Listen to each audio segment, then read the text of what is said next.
different ways of using magnesium. If it's an emergency situation, you're going to want to put it into an IV drip. You can take it orally.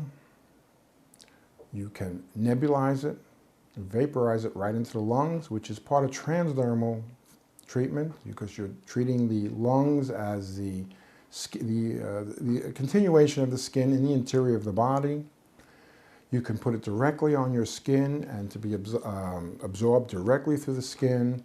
You can put it all over your body that way, or just in parts of the body if you have a sore leg or certain pain. If you have restless legs, the application will be favorably more on the legs. You don't have to do the whole body.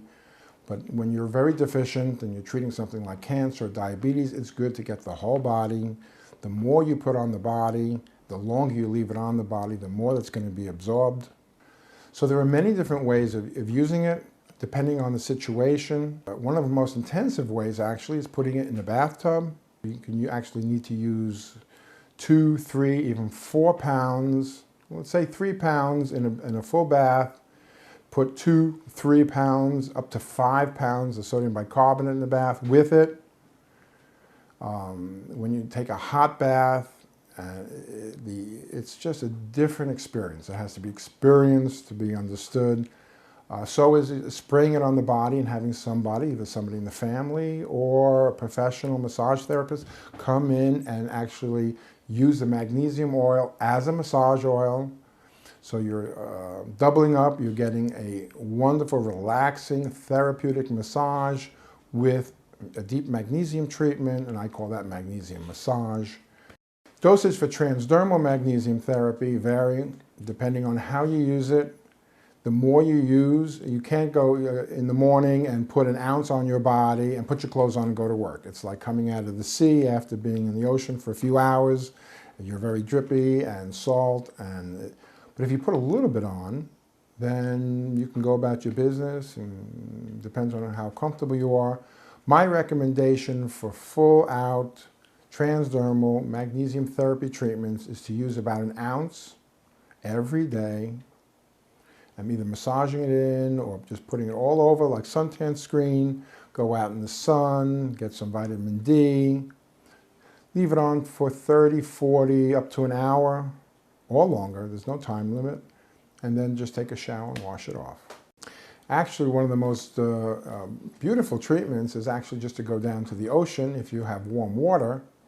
The ocean is full of magnesium and is reasonably concentrated, and you can go, and if you can stay out there for half hour, 45 minutes, an hour, or a few hours, you're getting a massive magnesium treatment. To compete with the ocean concentration, you have to put quite a bit of magnesium in the bathtub. Putting a half a cup is not going to do it. You need to put in a minimum of a pound just to compete with the ocean. And you might want to take it up to 2, 3, or 4 pounds. In the sodium bicarbonate book, there's a chapter discussing using the oral method with the transdermal, combining the two.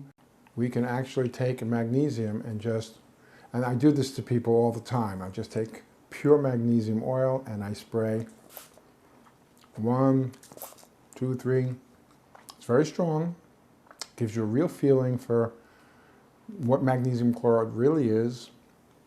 Spraying it in the mouth like this and then swallowing, which qualifies for oral care, is very strengthening for the gingiva, the gums, and also for the teeth.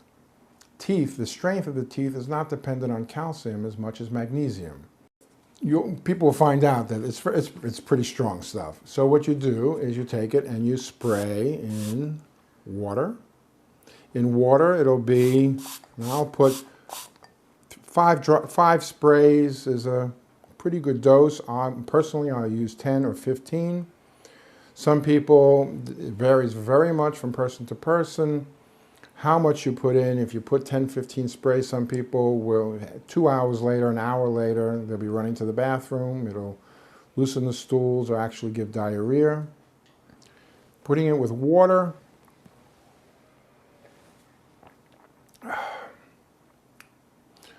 5 sprays for me is a pretty weak solution, goes down very easy. If you want to give it to children with grape juice, it's fantastic, or any juice. The idea when you use it orally like this, you want to be very sensitive to what's happening to the intestines. It's okay if it loosens the intestines, but then you know where your maximum dosage is, and then you cut back